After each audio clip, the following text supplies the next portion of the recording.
Hello my dear students, welcome to my channel. आज हम chemistry पढ़ेंगे, क्लास 9 का first chapter the language of chemistry.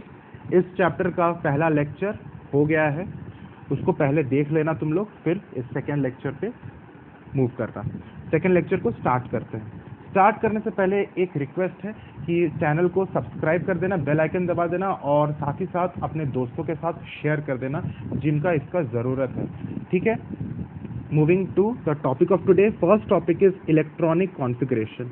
किसी भी एलिमेंट का अगर हम इलेक्ट्रॉनिक कॉन्फ़िगरेशन लिखना चाहते हैं तो उसके लिए मुझे उस एलिमेंट का एटॉमिक नंबर पता होना चाहिए, ठीक है। तुम एक काम करो, अभी अपने केमिस्ट्री बुक का जो चैप्टर 1 है उसी के जस्ट फर्स्ट पेज में, just before the beginning of the chapter, तुम्हारे बुक में पीरियोडिक टेबल का डायग्राम बना हुआ है। वो डायग्राम को ओपन करो, ठीक है। तो वो डायग्राम में देखो कि तुम्हारे जितने सारे एलिमेंट्स हैं, 118 एलिमेंट्स हैं, सबका पोजीशन उस पीरियोडिक टेबल में दिया गया है और सीरियल नंबर, हर एक एलिमेंट के साथ एक नंबर लिखा हुआ है। एलिमेंट नंबर 1 क्या है? हाइड्रोजन। एलिमेंट नंबर 2 क्या है? हीलियम। इस तरह से हाइड्रोजन, हीलियम, लिथियम, इस तरह से एलिमेंट्स को अरेंज किया गया है serially in the increasing order of their atomic number, correct. ये जो नंबर है 1 2 3 4 5 6, जिस नंबर में इनको अरेंज किया गया है, ये क्या है? इन एलिमेंट्स का एटॉमिक नंबर, ठीक है। इस चीज को याद कर लो। तो तुम्हें एटॉमिक नंबर का क्या मतलब होता है? एटॉमिक नंबर का मतलब होता है total number of electrons in its atom. Total number of electrons यानी कितना इलेक्ट्रॉन्स है उसके न्यूट्रल एटम में। अगर जैसे हम उठाते हैं हाइड्रोजन, पहला एलिमेंट पीरियोडिक टेबल का, हाइड्रोजन का एटॉमिक नंबर क्या है? 1 है। ये एटॉमिक नंबर 1 है। इससे क्या पता चल रहा है कि हाइड्रोजन, एक अगर एटम लेते हैं हाइड्रोजन का, उसमें टोटल कितना इलेक्ट्रॉन्स है? बस एक ही इलेक्ट्रॉन है हाइड्रोजन के पास, एक एटम के पास एक ही इलेक्ट्रॉन है। अगर हम उठाते हैं सोडियम, Na, सोडियम का तुम देखोगे कि इसका एटॉमिक नंबर 11 है। 11वां एलिमेंट पीरियोडिक टेबल का क्या है? सोडियम। यानी ये जो 11 है, ये इसका एटॉमिक नंबर है जो इंडिकेट कर रहा है कि इसमें कितना इलेक्ट्रॉन्स है। यानी एक एटम सोडियम का, उसमें टोटल कितना इलेक्ट्रॉन्स है? 11 इलेक्ट्रॉन्स है। तो एटॉमिक नंबर अगर हमें याद है डिफरेंट एलिमेंट्स का, इसका मतलब हमें क्या चीज़ पता है कि उस एलिमेंट में टोटल, इसका एक एटम में टोटल कितना इलेक्ट्रॉन्स होता है। तो ये वैल्यू जानना ज़रूरी है, तभी हम किसी भी एलिमेंट का इलेक्ट्रॉनिक कॉन्फ़िगरेशन लिख पाएंगे। तो तुम एक काम करना, आज ये तुम्हारा होमवर्क रहेगा, बहुत इंपॉर्टेंट है, ध्यान से सुनो। क्या करना है तुम्हारा आज होमवर्क? 1 से लेकर 20 तक जितने भी एलिमेंट्स हैं, सीरियली, रैंडमली नहीं। 1 मतलब कहाँ से स्टार्ट हो रहा है? हाइड्रोजन से। 20 मतलब कहाँ तक? देखो पीरियोडिक टेबल में कैल्शियम में खत्म हो रहा है। पीरियोडिक टेबल में 20th एलिमेंट हमारा कैल्शियम है, यानी हाइड्रोजन से कैल्शियम, ये लगातार सीरियल वाइज 1 2 3 4 करके हाइड्रोजन, हीलियम, लिथियम, जो सीरियल वाइज कैल्शियम तक रट लेना, एकदम पोएम जैसा याद कर लेना। जैसे जॉनी जॉनी यस पापा या ट्विंकल ट्विंकल लिटिल स्टार तुम लोगों को याद है, बचपन में याद किए थे एक राइम की तरह, उसी तरह से राइम की तरह हाइड्रोजन, हीलियम, लिथियम ऐसे करते हुए टोटल कैल्शियम तक रट लेना। ये बहुत इंपॉर्टेंट है, बहुत इंपॉर्टेंट है, तभी हम इलेक्ट्रॉनिक कॉन्फ़िगरेशन कर पाएंगे। क्लास 10 में भी तुम्हारे लिए बहुत बेनिफिशियल होगा ये चीज़, और उसके बाद भी फ्यूचर एग्जाम्स के लिए भी। तो मान लो अब हम इलेक्ट्रॉनिक कॉन्फ़िगरेशन की तरफ मूव करते हैं। सोडियम का एग्जांपल लेते हैं। सोडियम का एटॉमिक नंबर क्या होता है? 11 होता है, ठीक है। ये चीज़ देखो पीरियोडिक टेबल में 11वां एलिमेंट क्या है? सोडियम है।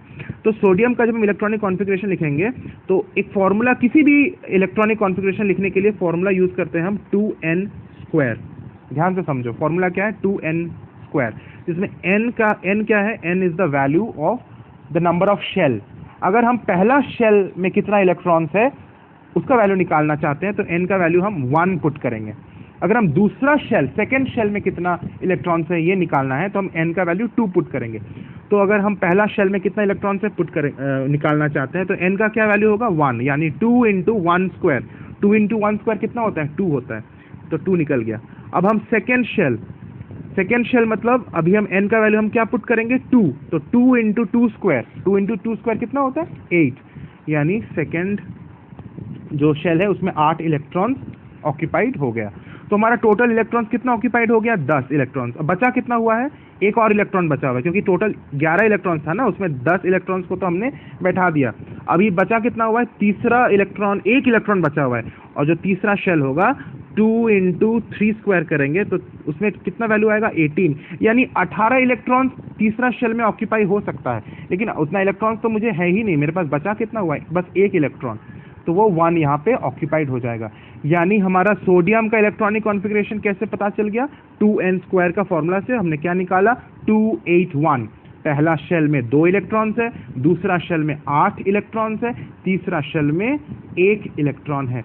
ये जो लास्ट शेल का इलेक्ट्रॉन है, इस लास्ट शेल का इलेक्ट्रॉन को हम क्या बोलते हैं, वैलेंस इलेक्ट्रॉन। एक एक बात जो मैं बोल रहा हूं उसको ध्यान से समझो और अपने दिमाग में बैठाते चले जाओ। लास्ट शेल का इलेक्ट्रॉन को बोलते हैं वैलेंस इलेक्ट्रॉन, और लास्ट शेल को बोलते हैं वैलेंस शेल। लास्ट शेल को क्या बोलते हैं, वैलेंस शेल, और उस शेल में जो इलेक्ट्रॉन है उसको बोलते हैं वैलेंस इलेक्ट्रॉन। ठीक है। अब सेकेंड लास्ट जो शेल है, यानी जिस शेल में 8 इलेक्ट्रॉन है, सेकेंड लास्ट शेल को बोलते हैं पेनअल्टीमेट शेल। क्या बोलते हैं, पेनअल्टीमेट शेल। ठीक है, इसका जरूरत पड़ेगा आगे में, लेकिन अभी ये टर्मिनोलॉजी को ध्यान से समझो। पेनअल्टीमेट, PENULTIMATE, पेनअल्टीमेट शेल, और उस पेनअल्टीमेट शेल में जितना इलेक्ट्रॉन्स है उसको बोलते हैं पेनअल्टीमेट इलेक्ट्रॉन्स। ठीक है, तो वैलेंस इलेक्ट्रॉन क्या होता है और पेनअल्टीमेट इलेक्ट्रॉन क्या होता है, I hope it is clear. ठीक है, अब एक और एग्जांपल लेते हैं आगे बढ़ने से पहले।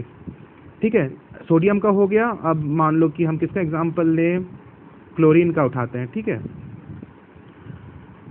क्लोरीन का एटॉमिक नंबर अपने से पीरियोडिक टेबल में ढूंढ के निकालो, कितना है, देखो 17वां एलिमेंट क्या है, क्लोरीन है, यानी इसका नंबर ऑफ इलेक्ट्रॉन्स कितना है, 17।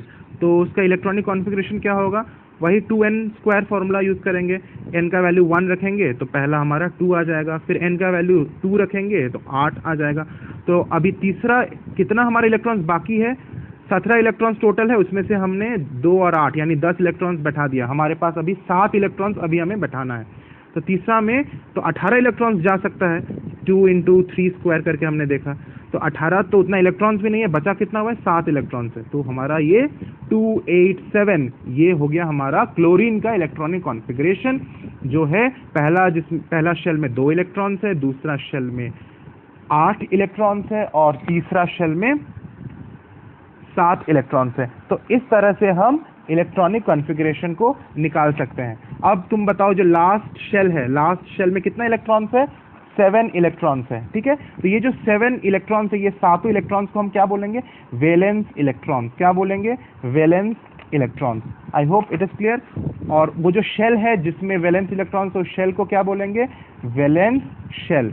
ठीक है, और ये जो सेकेंड लास्ट शेल है जिसमें 8 इलेक्ट्रॉन्स है, उस शेल को हम क्या बोलेंगे, पेनअल्टीमेट शेल, और उस इलेक्ट्रॉन्स, वो 8 इलेक्ट्रॉन्स को क्या बोलेंगे, penultimate electrons. I hope this is clear.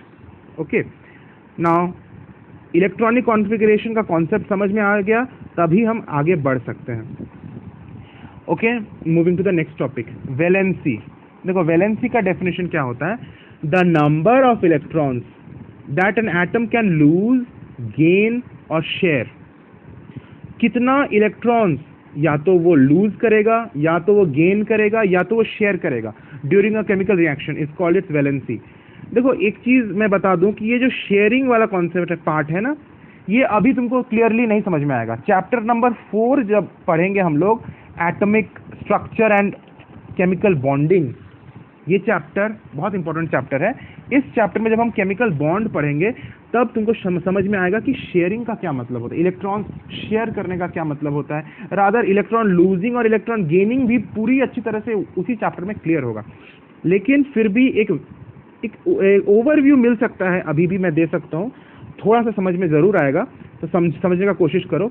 Number of electrons that an atom can loose, कितना एटम वो लूज कर सकता है, कितना इलेक्ट्रॉन्स वो लूज कर सकता है, या कितना इलेक्ट्रॉन्स वो गेन कर सकता है या शेयर करेगा एक केमिकल रिएक्शन के दौरान, जितना करेगा नंबर ऑफ इलेक्ट्रॉन्स, उतना नंबर ऑफ इलेक्ट्रॉन्स को हम बोलेंगे कि that is the valency of that particular atom.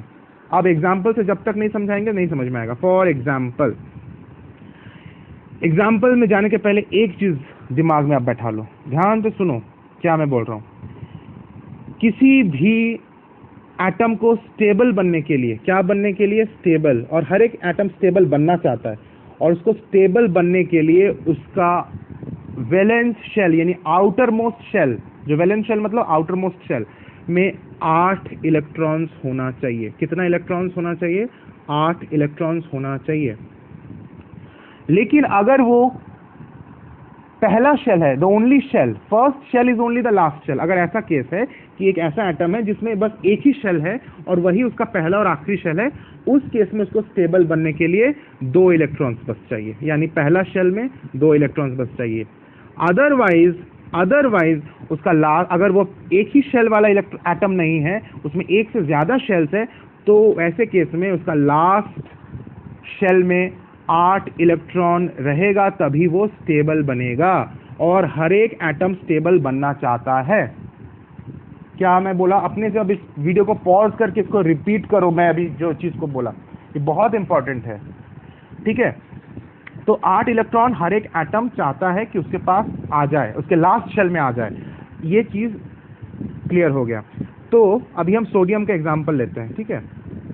Sodium का एग्जाम्पल लेते हैं क्योंकि सोडियम अभी जस्ट मैंने बताया। सोडियम का इलेक्ट्रॉनिक कॉन्फ़िगरेशन अभी तुरंत मैंने किया था, कितना था? 281। उसका टोटल नंबर ऑफ इलेक्ट्रॉन्स कितना था? 11 था, और 11 को हमने 2n² फॉर्मूला से लिखा 281। तो इसका आउटर मोस्ट शेल, यानी ये जो शेल है जिसमें एक इलेक्ट्रॉन है, कितना इलेक्ट्रॉन है उसके आउटर मोस्ट शेल में, उसके वैलेंस शेल में कितना इलेक्ट्रॉन है? 1 इलेक्ट्रॉन है। तो वो चाहता कितना है कि उसके आउटर मोस्ट शेल में कितना इलेक्ट्रॉन्स आ जाए? अभी मैंने बताया कि हर एक एलिमेंट चाहता है कि मेरे आउटर मोस्ट शेल में 8 इलेक्ट्रॉन्स रहे।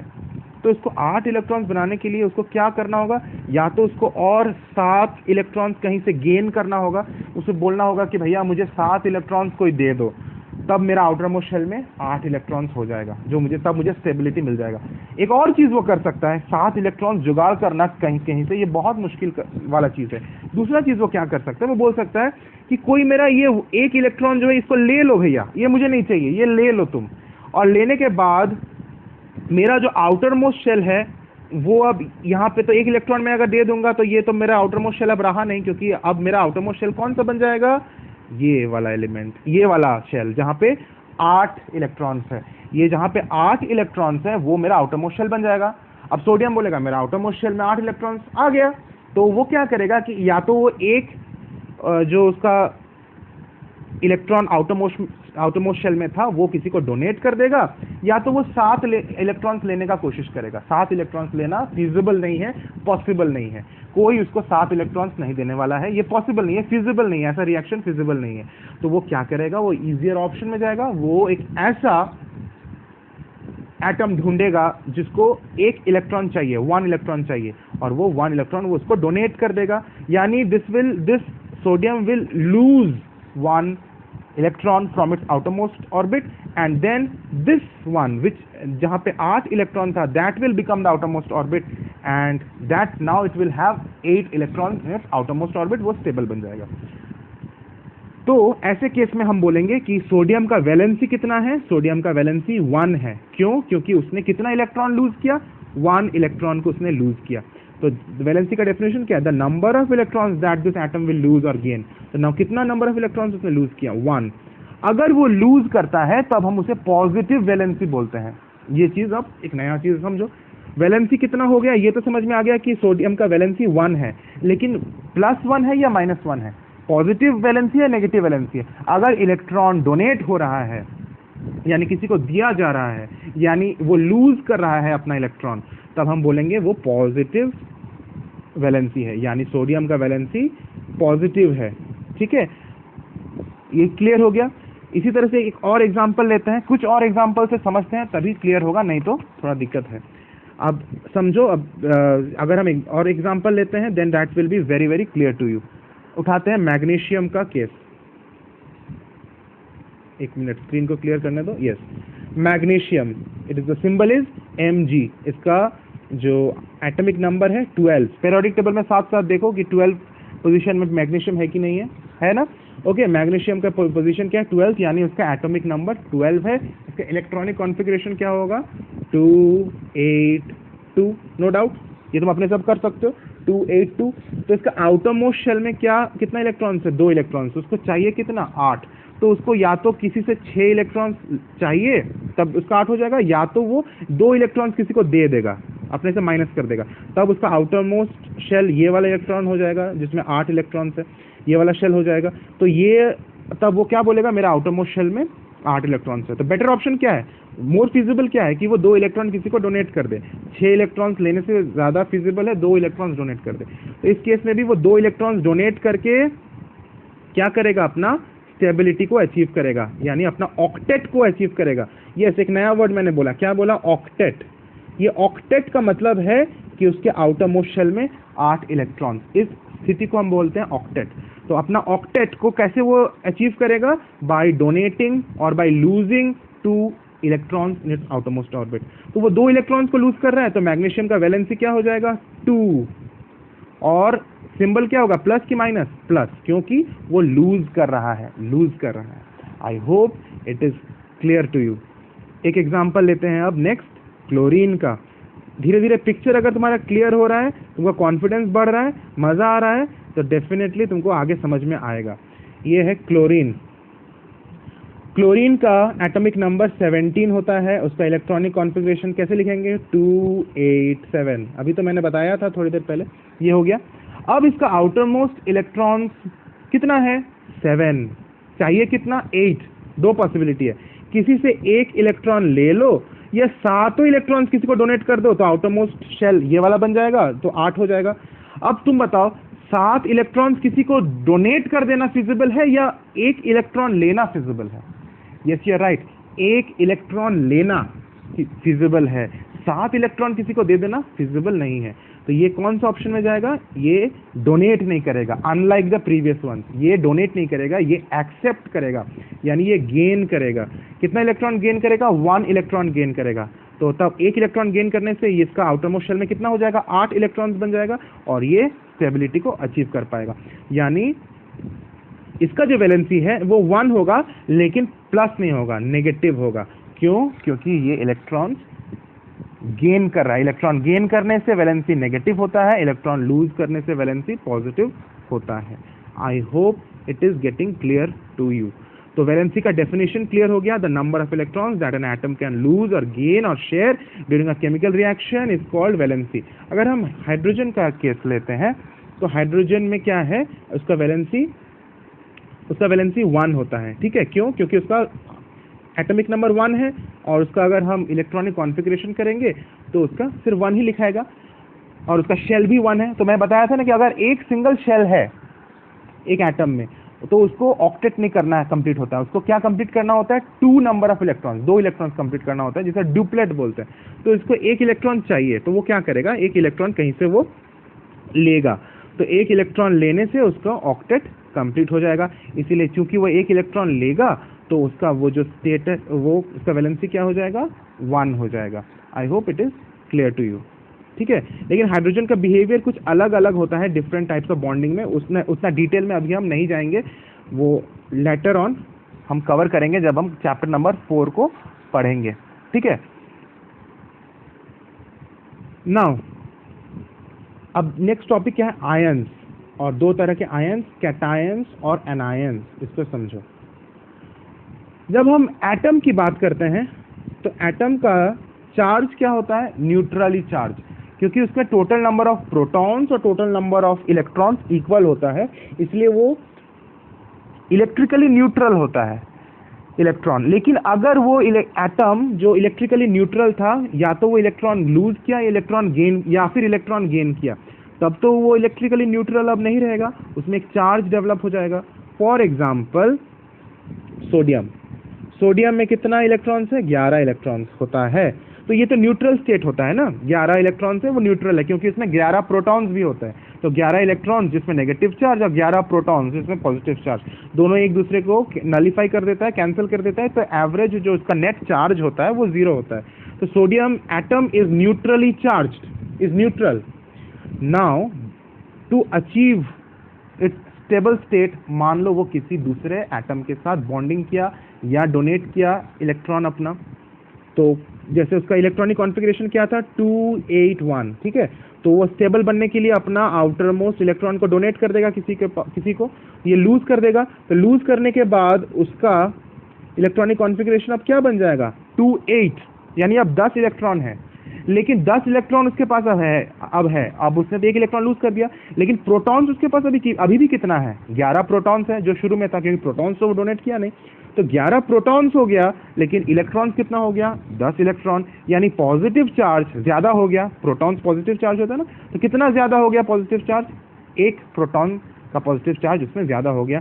तो तब हम कहेंगे कि ये जो Na अब Na नहीं रहा, वो Na प्लस बन गया, क्योंकि उसमें एक पॉजिटिव चार्ज डेवलप हो गया, क्योंकि उसने अपना नेगेटिव इलेक्ट्रॉन को तो डोनेट कर दिया, तो उसका पॉजिटिव ज्यादा हो गया अभी, तो ये उसने पॉजिटिव चार्ज को डेवलप किया अपने ऊपर। तो अभी ये एटम अब नहीं रहा।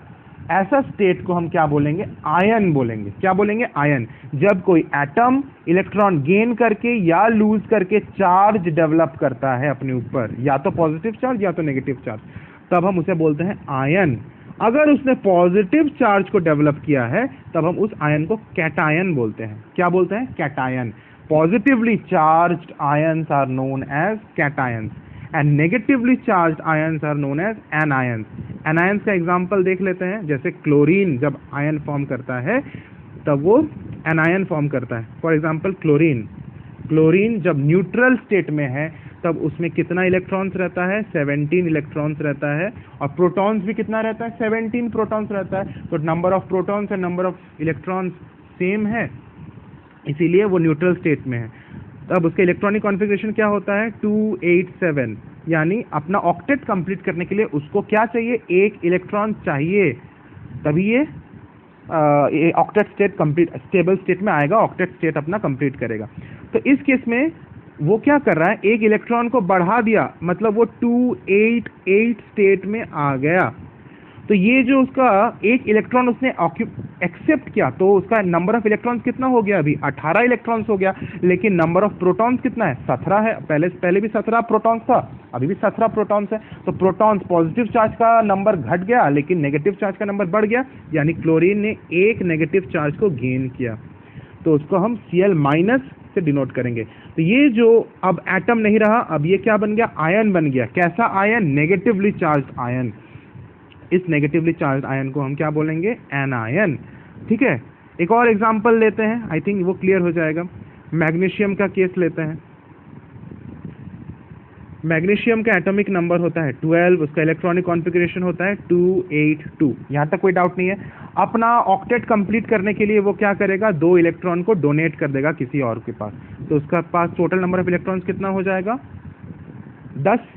तो टोटल नंबर ऑफ प्रोटॉन्स कितना है उसके पास 12, क्योंकि प्रोटॉन्स तो उसने डोनेट नहीं किया, 12 प्रोटॉन्स है उसके पास ऑलरेडी, लेकिन अभी इलेक्ट्रॉन्स कितना हो गया, 10 इलेक्ट्रॉन्स हो गया, यानी उसके पास पॉजिटिव चार्ज ज्यादा हो गया। कितना ज्यादा हो गया, 2 ज्यादा हो गया, यानी मैग्नीशियम 2+, ये मैग्नीशियम आयन 2+ चार्ज उसके ऊपर डिपॉजिट हो गया। ठीक है, तो ये हम कहेंगे कि मैग्नीशियम आयन है। कैसा आयन है, कैटायन है। और ये कैसे इसका आया, मैग्नीशियम 2+, इसको हम डिनोट करते हैं मैग्नीशियम कैटायन को। I hope this is clear to you. अब बहुत बहुत बहुत इंपॉर्टेंट चीज़, अब देखो, अब जो तीनों एग्जांपल्स हमने कंसिडर किया उन तीनों को मैं लिखता हूँ उसके आयोनिक स्टेट में। क्या मैंने सबसे पहले एग्जांपल लिया था सोडियम, उसको कैसे लिखा था मैंने, Na+। ठीक है, फिर मैंने एग्जांपल लिया था क्लोरीन, उसको कैसे लिखा था, Cl-। और अभी मैंने जो एग्जांपल लिया मैग्नीशियम Mg2+। ठीक है, तो एक रिवीजन कर देते हैं। ये जो प्लस आया, यानी यहाँ पे 1+ है, एक्चुअली वो 1 को हिडन हम लोग लिखते नहीं है, तो ये जो प्लस लिखते हैं, ये प्लस क्या इंडिकेट करता है कि इलेक्ट्रॉन एक्सेप्ट हुआ है कि डोनेट हुआ है, जल्दी बताओ। ये प्लस डिनोट करता है कि इलेक्ट्रॉन्स डोनेट हुआ है, यानी इलेक्ट्रॉन्स को लूज किया गया है, सोडियम ने इलेक्ट्रॉन्स लूज किया है। मैग्नीशियम का भी प्लस है, यानी मैग्नीशियम ने इलेक्ट्रॉन्स लूज किया है। अब यहाँ पे जो 1 है जो कि हिडन है, ये 1 क्या इंडिकेट कर रहा है कि एक इलेक्ट्रॉन को लूज किया गया है। यहाँ 2+ क्या इंडिकेट कर रहा है, 2 इलेक्ट्रॉन को लूज किया गया है, और तब जाके 2 पॉजिटिव चार्ज गेन हुआ है। 2 इलेक्ट्रॉन को लूज किया गया है। ये जो Cl1 माइनस है, ये क्या इंडिकेट कर रहा है कि एक इलेक्ट्रॉन को गेन किया गया है, लूज नहीं किया गया है, क्योंकि माइनस साइन है। तो ये चीज वैलेंसी होता है, इसे ही हम क्या बोलते हैं, वैलेंसी। मैग्नीशियम का वैलेंसी कितना है, 2, और उसका वैलेंसी पॉजिटिव वैलेंसी है। सोडियम का वैलेंसी क्या हो गया, 1, उसका पॉजिटिव वैलेंसी है। क्लोरीन का वैलेंसी क्या हो गया, 1, लेकिन नेगेटिव वैलेंसी है। तो I hope positive valency, negative valency और ये जो नंबर है 1 और 2 कैसे आया, ये क्लियर हो जा रहा है। वैलेंसी का कॉन्सेप्ट मुझे लगता है तुमको क्लियर हो रहा है। फिर ये भी चीज़ आई थिंक क्लियर हो गया, कैटायन और एनायन किसे बोलते हैं। अगर पॉजिटिवली चार्ज आयन है तो कैटायन, नेगेटिवली चार्ज आयन बन रहा है तो एनायन बन रहा है। I hope this is clear. Now moving to the next topic, variable valency. Variable valency का मतलब कि वैलेंसी, ऐसा वैलेंसी जो फिक्स्ड नहीं हो। जैसे प्रीवियस केस में हम देखे थे, मैग्नीशियम का वैलेंसी फिक्स्ड है, ठीक है, उसका वैलेंसी 2 ही रहता है, 2 इलेक्ट्रॉन्स हमेशा वो लूज करता है, इसलिए जब वो ऑक्टेट कंप्लीट करना होता है उसको, तब हम उसका वैलेंसी फिक्स्ड है कि 2 ही होता है। सोडियम का वैलेंसी फिक्स्ड है, 1 होता है। क्लोरीन का वैलेंसी फिक्स्ड है कि 1 ही होता है, 1 में माइनस क्लोरीन का और सोडियम का 1 प्लस। तो ये वैलेंसी फिक्स्ड है। लेकिन कुछ ऐसे एलिमेंट्स हैं जिनका वैलेंसी फिक्स्ड नहीं है, वो कभी कभी 2 तरह का वैलेंसी दिखाता है, कभी 2, कभी 3, कभी 1, कभी 2। तो डिफरेंट डिफरेंट वैलेंसी का स्टेट होता है डिफरेंट एलिमेंट्स का। वैसे स्थिति, वैसा टाइप का वैलेंसी को हम क्या बोलते हैं, वेरिएबल वैलेंसी। तो डेफिनेशन क्या है, certain elements exhibit more than one valency, that is they show variable valency। variable valency का कारण क्या है, पढ़ लेते हैं। an atom of an element can sometimes lose more electrons than are present in its valence shell, that is there is a loss of electrons from the penultimate shell too, therefore such element is said to exhibit variable valency।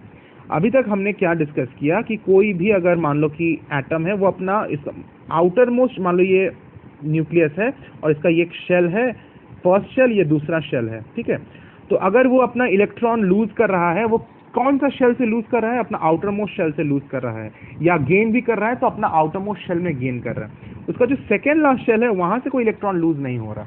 लेकिन कभी कभी कोई ऐसा elements होते हैं, कोई ऐसे atoms होते हैं जो अपना पहला जो आउटर मोस्ट शेल है वहां से तो इलेक्ट्रॉन लूज करता ही है, साथ ही साथ अपना जो सेकेंड लास्ट शेल है जिसे हम पेनल्टीमेट शेल बोलते हैं, वहां से भी वो अपना इलेक्ट्रॉन्स को लूज करता है। वैसा अगर कर रहा है तो वो वेरिएबल वैलेंसी को एग्जिबिट करता है, ठीक है। तो कुछ एग्जाम्पल्स तुम्हारे सामने हैं, इसको भी तुमको याद करना है। जो पहला चैप्टर है ना, इसमें याद करने वाला, रटने वाला चीज़ थोड़ा ज़्यादा है, समझने वाला चीज़ भी है, लेकिन रटने वाला चीज़ भी कम नहीं है। तो थोड़ा टाइम लगाकर रट लो। I know this is little bit effort डालना पड़ेगा तुमको, थोड़ा सा बोरिंग लगेगा रटने में, लेकिन ज़रूरी है। क्या करोगे, मजबूरी है, रटना ही है। देखो मेटल का नाम क्या है, आयरन, ठीक है। आयरन का 2 वैलेंसी होता है, एक 2 होता है, एक 3 होता है। अगर आयरन अपना 2 का स्टेट वैलेंसी दिखा रहा है तो उस स्टेट को फेरस बोलते हैं, और अगर अपना 3 वैलेंसी दिखा रहा है वो तो फेरिक बोलते हैं। उसी तरह कॉपर का 2 स्टेट होता है वैलेंसी का। कॉपर का 1 वैलेंसी भी होता है, 2 वैलेंसी भी होता है। अगर वो 1 वैलेंसी दिखा रहा है तो उसको हम क्यूप्रस बोलते हैं, अगर 2 दिखा रहा है तो क्यूप्रिक बोलते हैं। मर्क्यूरी का भी 1 और 2, अगर 1 है तो मर्क्यूरस बोलेंगे, 2 है तो मर्क्यूरिक बोलेंगे। लेड का भी 2 और 4 होता है, 2 अगर है तो प्लम्बस बोलेंगे, 4 अगर है तो प्लम्बिक बोलेंगे। टिन का 2 और 4 होता है, 2 अगर वैलेंसी है उस केस में स्टैनस बोलेंगे, 4 को स्टैनिक बोलेंगे। अब ये जो नाम है फेरस, फेरिक, क्यूप्रस, क्यूप्रिक, ये कब यूज करेंगे हम, ये नाम हम तब यूज करेंगे जब हम मॉलिक्यूल्स का नाम लिखेंगे, जो हम नेक्स्ट वीडियो में पढ़ने वाले हैं। इसी चैप्टर का नेक्स्ट लेक्चर जो मैं रिकॉर्ड करूंगा, आगे डालूंगा आपको, तब तुमको ये क्लियर हो जाएगा कि ये जो नाम है फेरिक, फेरस, क्यूप्रस, क्यूप्रिक, इसको यूज कहाँ करना है या यूज कैसे करना है। फिलहाल के लिए तुम क्या करो, जो मैं बोल रहा हूँ उस पर विश्वास रखकर इसको याद कर लो कि आयरन का 2 स्टेट को फेरस बोलते हैं, 3 स्टेट को फेरिक बोलते हैं, कॉपर का 1 को क्यूप्रस, 2 को क्यूप्रिक। ये चीज याद कर लो। इसको यूज कैसे करेंगे ये हम नेक्स्ट लेक्चर में डिस्कस करेंगे तुम्हारे साथ, और तुमको बहुत क्लियर हो जाएगा, ठीक है। जो मैं बोल रहा हूँ उस हिसाब से मेरे इंस्ट्रक्शन को फॉलो करो, देखोगे क्लियर हो जाएगा। एक चीज ध्यान दो कि जो लोअर स्टेट है, एक लोअर स्टेट है, एक हायर स्टेट है। हर एक एलिमेंट के लिए देखो, एक लोअर स्टेट है, एक हायर स्टेट है, एक लोअर स्टेट है, हायर स्टेट है। तो जो भी लोअर स्टेट है उसका सफिक्स अस लगा हुआ है, OUS, और जो हायर स्टेट है उसका सफिक्स क्या लगा हुआ है, इक, IC, इक, ठीक है, फेरस, फेरिक, फिर क्यूप्रस, क्यूप्रिक, मर्क्यूरस, मर्क्यूरिक, यानी अस लोअर स्टेट में लगा हुआ है, लोअर वैलेंसी वाला, और हायर वैलेंसी में इक लगा हुआ है। ये एक इंपॉर्टेंट चीज़ तुम्हें जानना है। इसका यूज़ कैसे करते हैं मैं फिर बता रहा हूँ कि अभी वो टेंशन मत लो, इसको यूज़ कैसे करेंगे मॉलिक्यूलर नेम्स, मॉलिक्यूलर फार्मूला लिखने में, वो मैं डिस्कस करूँगा। वैलेंसी का यूज़ करके हम मॉलिक्यूलर फार्मूला कैसे लिखेंगे वो भी मैं नेक्स्ट लेक्चर में डिस्कस करूँगा। फिलहाल के लिए अब तुमको क्या क्या करना है, तुमको रेडिकल से टॉपिक हमारा बचा हुआ है उसको हम करेंगे। उसके पहले मैं बता दूं कि यहाँ पे जो मैंने एक चार्ट आपके सामने डिस्प्ले किया है, इसमें डिफरेंट एलिमेंट्स का वैलेंसी लिखा हुआ है। जैसे अमोनियम, अमोनियम का वैलेंसी NH4 प्लस, ये तुम्हारे बुक में भी है, इसको रटना होगा तुमको। औरस का वैलेंसी क्या होता है, प्लस, Au+1। कॉपर का, अगर हम कॉपर 1 यानी 1 स्टेट का बात करेंगे, जो क्यूप्रस जिसको हम बोलते हैं, तो Cu+। और अगर क्यूप्रिक का बात करेंगे यानी 2 अगर उसका वैलेंसी है तो वो Cu2+। तो ये चीज़ तुमको याद करना है। जैसे मैंने अभी बताया था ना कि मैग्नीशियम का मैं डिस्कस किया था, कैसे मैंने निकाला था मैग्नीशियम का क्या होता है वैलेंसी 2+। ये चीज़ मैंने तुमको अभी डिस्कस किया था। अभी सोडियम का भी अभी मैंने आज डिस्कस किया। देखो यहाँ पे सोडियम का भी लिखा हुआ है, कितना है, Na+, यानी सोडियम का 1 वैलेंसी होता है, प्लस में मैग्नीशियम का 2 होता है। इसी तरह से बाकी जितने सारे एलिमेंट्स हैं, बहुत सारे, मैंगनीज का, निकल का, ये सब चीज़ याद रखना, कैल्शियम का, ये सब बहुत इंपॉर्टेंट है। यहाँ पे मोनोवैलेंट जिसका वैलेंसी 1 है उसका है इस टेबल में। सेकेंड वाला कॉलम में डाईवैलेंट जिसका वैलेंसी 2 है वो लिखा हुआ है। यहाँ ट्राईवैलेंट, और ये चौथा जो पार्ट है उसमें टेट्रावैलेंट इलेक्ट्रोपॉजिटिव, यानी जिसका वैलेंसी 4 है और वो पॉजिटिव 4th वैलेंसी का टेबल बना हुआ है। इसको रटने के अलावा कोई और उपाय नहीं है। इसको कैसे निकाला जाता है ये तो मैं डिस्कस कर दिया, मैग्नीशियम का और सोडियम का एग्जाम्पल लेके, लेकिन तुमको रटना पड़ जाएगा क्योंकि ये टाइम सेव करेगा एग्जाम में, और रटने के अलावा कोई और ऑप्शन नहीं है। सेकेंड जो अभी ये चार्ट है, ये नेगेटिव आयंस के लिए वैलेंसी का चार्ट है। ठीक है, जैसे अभी मैंने डिस्कस किया था ना, क्लोरीन का वैलेंसी Cl- होता है, जिसे क्लोराइड बोलेंगे। देखो यहाँ पे लिखा हुआ है क्लोराइड, ये वाला, तो ये तो मैंने बताया था। उसी तरह से ब्रोमाइड का Br-, ये तुमको याद कर लेना है वैलेंसी। यहाँ ये सब नेगेटिव, इलेक्ट्रोनेगेटिव वैलेंसीज का चार्ट है। यहाँ पे कंफ्यूजन वाला स्टेट है, देखो सल्फेट का होता है SO4 2-, सल्फाइट का SO3 2-, सल्फाइड का S 2-। ये सब चीज़ तुमको डिटेल में याद करना है। I know it will take some time and it is very very boring and tiresome also at the same time to memorize it. कुछ लोगों के लिए बोरिंग नहीं है डेफिनेटली, कुछ लोग बोलेंगे नहीं सर बिल्कुल बोरिंग नहीं है, बड़ा इंटरेस्टिंग है। तो जो भी है, I know you are very intelligent, you will do it. तो ये चीज़ तुम कर लो। आज हम कोई रिटर्न होमवर्क नहीं दे रहे हैं क्योंकि ऑलरेडी जो चीज़ रटने वाला होमवर्क बहुत ज़्यादा है। तो रटने वाला चीज़ क्या क्या है, वैलेंसीज को रट लेना, इलेक्ट्रोनेगेटिव वैलेंसी, इलेक्ट्रोपॉजिटिव वैलेंसी, और रेडिकल को अभी मैं मूव करता हूँ, पढ़ा देता हूँ, अभी एक टॉपिक छूटा हुआ है। और ये जो वैलेंसी है, वेरिएबल वैलेंसी एग्जिबिट करने वाला, प्लस उसका जो नेम्स होता है, ये सब चीज़ को थोड़ा सा याद कर लो। Okay, one topic which has been left, that is radicals. Radical किसको बोलते हैं? Radical is an atom. Radical एक एटम और अ ग्रुप ऑफ एटम्स, या फिर ग्रुप ऑफ एटम्स हो ऑफ सेम और डिफरेंट एलिमेंट्स। हो सकता है ये जो एटम्स का ग्रुप बना है वो डिफरेंट एटम्स का, डिफरेंट एलिमेंट्स का एटम्स हो, या सेम एलिमेंट्स का एटम्स हो, दोनों ही पॉसिबिलिटी हो सकता है। लेकिन that behaves as a single unit. ये group of atoms should behave as a single unit with a positive और नेगेटिव चार्ज। उस पर चार्ज होना चाहिए। तो एक चीज तो क्लियर हो गया कि रेडिकल के ऊपर क्या होना चाहिए, चार्ज होना चाहिए। और वो एक सिंगल एटम भी हो सकता है या एक ग्रुप ऑफ एटम्स भी हो सकता है, लेकिन they should behave as a single unit. जैसे अगर हम क्लोराइड आयन को लिए, chloride ion, this is an ion of chloride that I have already discuss. An ion क्यों बोल रहे हैं? क्योंकि नेगेटिव चार्ज है, तो ये एक रेडिकल हो गया। उसी तरह से अगर हम मैग्नीशियम आयन का बात करेंगे, Mg2+, इसका वैलेंसी 2 होता है, इलेक्ट्रोपॉजिटिव होता है, तो ये भी एक रेडिकल है। लेकिन ये तो एटम के केस में। अब ग्रुप ऑफ एटम्स के केस में, जैसे अभी अमोनियम को अगर हम डिस्कस करते हैं, NH4+, ये जो अमोनियम है ये ग्रुप ऑफ एटम से बना हुआ है। उसमें नाइट्रोजन एटम भी है, हाइड्रोजन एटम भी है, लेकिन this will behave as a single unit, इसीलिए हम इसको रेडिकल बोल रहे हैं। साथ ही साथ उसमें एक पॉजिटिव चार्ज इसके ऊपर रहता है, तो ये चीज़ को हम रेडिकल बोलते हैं। तो these things, this is a radical, this is the definition of radical. I hope this is getting clear. ठीक है, whatever homework I have given you, please do it religiously, positively, and we will meet you in the next lecture. Thanks for watching.